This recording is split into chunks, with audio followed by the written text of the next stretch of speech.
Walk with me. O I am that I am. The heathen are come into thy inheritance, thy holy temple have they defiled. They have laid Jerusalem on heaps. The dead bodies of thy servants have they given to be meat unto the fowls of heaven, the flesh of thy saints unto the beasts of the earth. The blood have they shed like water round about Jerusalem, O Yasharal, and there was none to bury them. We are become a reproach to our neighbors and a scorn and derision to them that are round about us.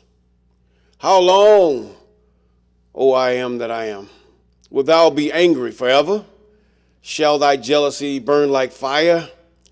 Pour out thy wrath upon the heathen that have not known thee, and upon their kingdoms that have not called upon thy name. For they have devoured Jacob, and have laid waste to his dwelling place. Oh, remember not against us former iniquities. Let thy tender mercies speedily prevent us, for we are brought very low.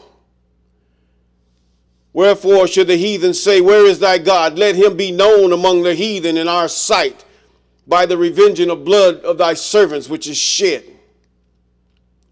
Let the sighing of the prisoner come before thee, according to the greatness of thy power. Preserve thou those that are appointed to die. And render unto our neighbors sevenfold into their bosom their reproach wherewith they have reproached thee, O I am. So we thy people and sheep of thy pasture will give thee thanks forever. We will show forth thy praise to all generations. A Psalm of David, chapter 79. Deliver me from the hands of evil spirits who have sway over the thoughts of men's hearts, and let them not lead me astray from thee, my God. Establish thou me in my seed forever, that we go not astray henceforth and forevermore. Jubilees chapter 12 and verse 20. Yes, that Psalm 79 is a humbling thing. That we should be humble in these days, that we have not a place to even do sacrifice to the Most High.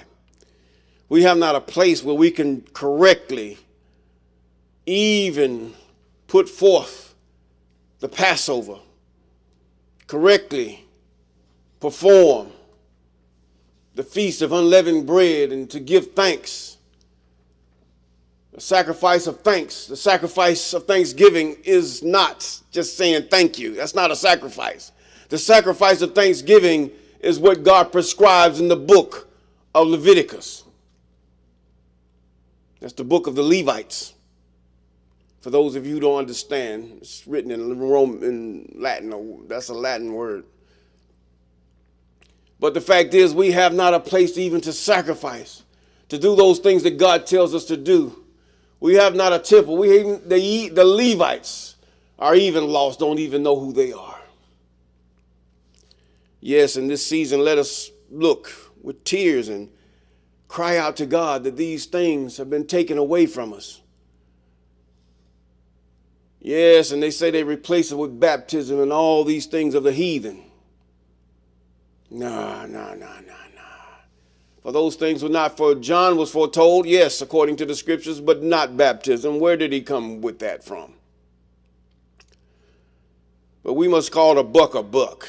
Where did it come from?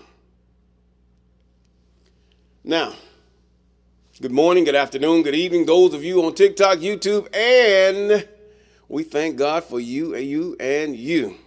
We thank God for those of you that have been with us from the beginning, and we thank God for those of you that have, from there on, you have come in here and there, and we thank God for you, and those of you that have just subscribed or followed, and those of you that are about to subscribe or follow, we thank God for you. Yes, we call those things that are not as though they are. Yes, and we're in the book of Jasher. Yes, the book of Jasher. I'm T. Clay. 213 on TikTok, and I'm Mr. Clay on YouTube. Now, we just finished with verse 39, and now we're on verse 30. Yes, verse 30. Yes, we learned that Abram his coming, his birth was almost like the birth of whom we call the Messiah. We learned that Abram was also sought about, just as Moses. Now, Abram was sought about by the king to destroy him. And he was hidden because they knew that this seed, a remnant that's going to come from Jacob, it's going to fill the whole earth.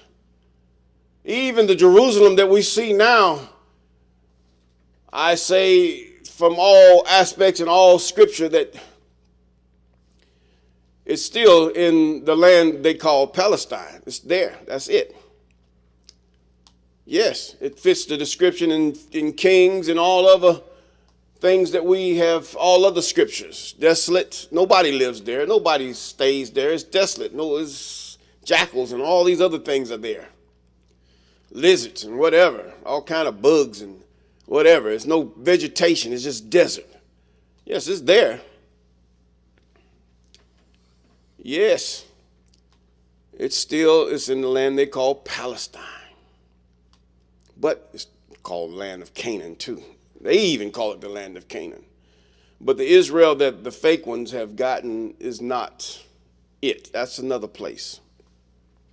What they have uncovered are other cities, and they try to call it that of Jerusalem or Yasharal.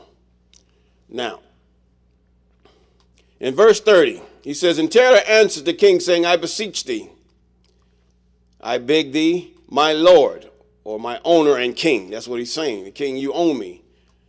To let thy servant speak a word before thee, and let the king hear the word of his servant. And Terah said, Let my king give me 3 days' time till I consider this matter within myself and consult my family concerning the words of my king. And he pressed the king greatly to agree to this. And the king hearkened to Terah, and he did, and so he gave him 3 days' time. And Terah went out from the king's presence, and he came home to his family and spoke to them all the words of the king. And the people were greatly afraid.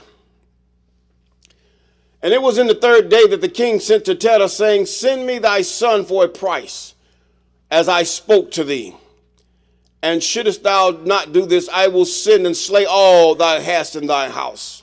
Now, we have to realize before, what did they do with Moses? They slayed everything till they got to the right one. And so the narrative of whom they call this Isus or the Messiah, they did the same. Now, he said, I will send and slay all that thou hast in thy house, so that thou shalt not even have a dog remaining. And Terah hastened as the thing were urgent from the king, and he took a child from one of his servants, which his handmaid had borne him that day. And Terah brought the child to the king and received value for him. In other words, he gave a substitute for his son. And the I am was with Terah in this matter. You have to realize Terah was a pagan, but he loved his son. God put that love upon him. That Nimrod was the king, as I said before. Nimrod was the king that ordered all of this, who wore the sheep's or goat's clothing that God had slain for Adam. Now, here is in the mystery of the way that we shed blood, or how we shed blood for the things of mankind, because God had to shed blood in order to, or whoever he delegated to shed the blood to clothe Adam and Eve. Yes. Some say, well, God didn't have to do that. No, he didn't have to do that, but he did. He didn't have to take a bone out of Adam's rib, but he did. This is God we're talking about. We're talking about the Almighty, the All-Powerful. But yet he had to take the innocent, shed the blood of the innocent in order to get that, to clothe those who were naked because of their transgression. And Terah hastened, and he says now in verse 34, And the I am was with Terah in this matter, and Nimrod might not cause Abram's death. And the king took the child from Terah with all his might and dashed his head to the ground, for he thought it had been Abram. Now this is demonic. This is satanic. To take a baby and just take his head with so much hate and so much jealousy and so much fear and so much doubt and so much envy and so much lust and just bash his head against the ground. This has happened also to Jacob. It's happened in the slave trade. It's happened with slavers and slave owners,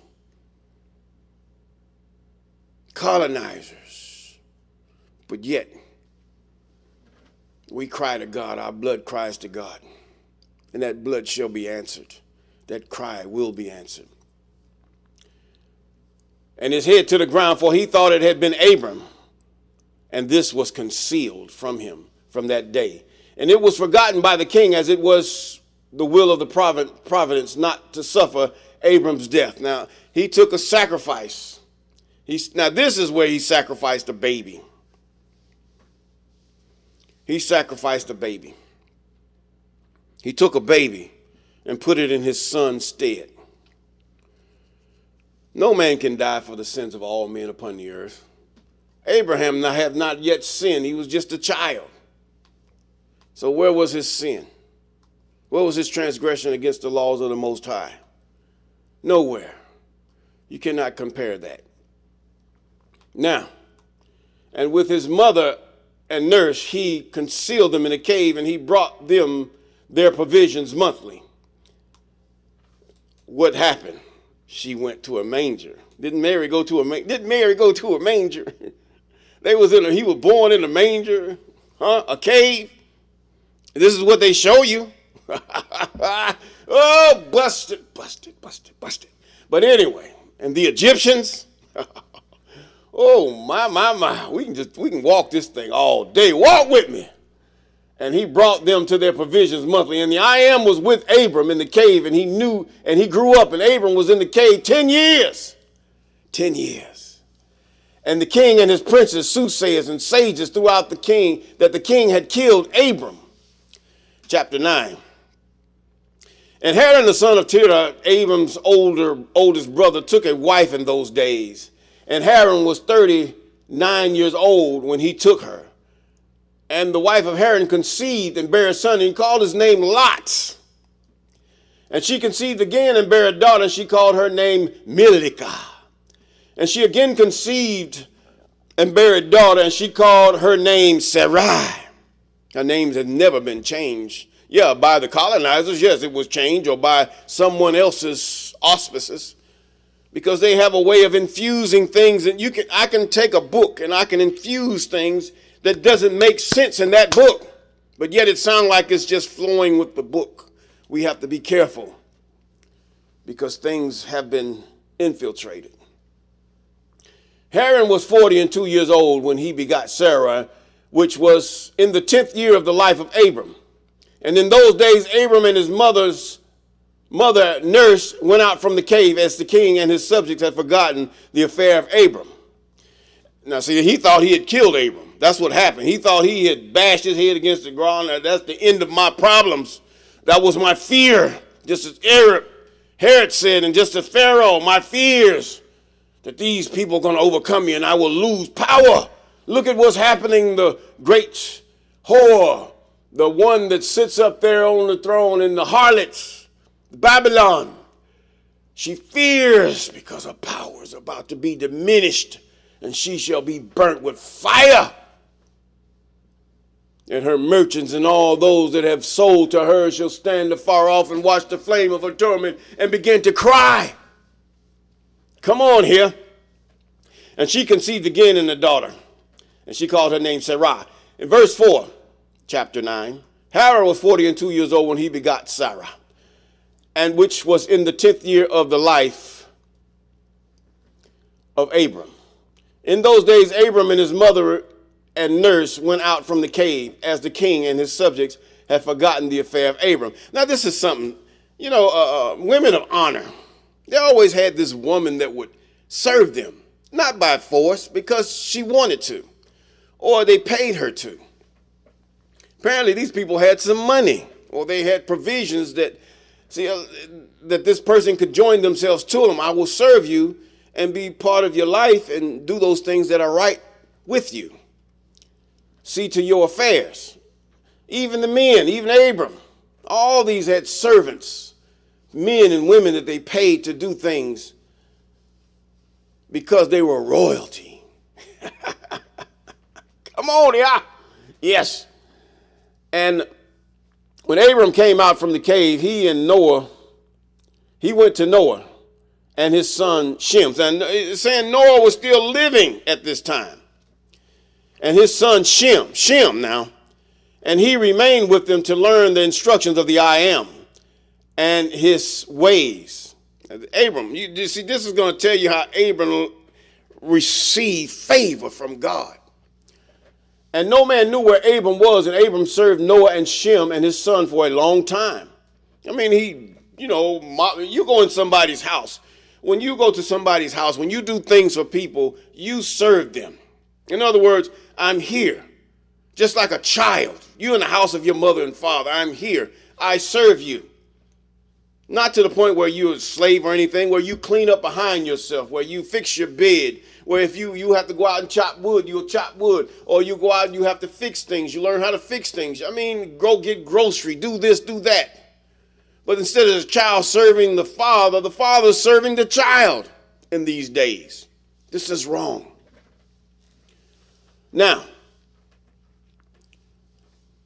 and Abram was in Noah's house, verse 6, 39 years, and Abram knew the I Am from 3 years old, and he went in the ways of the I Am until the days of his death, as Noah and his son Shem had taught him.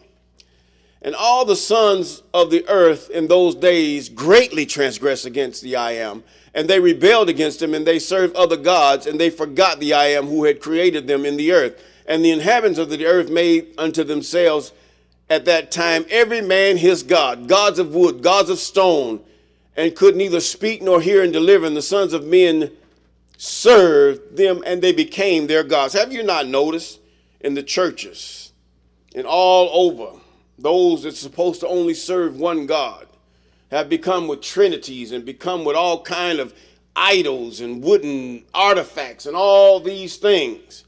Then they say, one says these idols are representative of their icons. It still means idol. Come on here.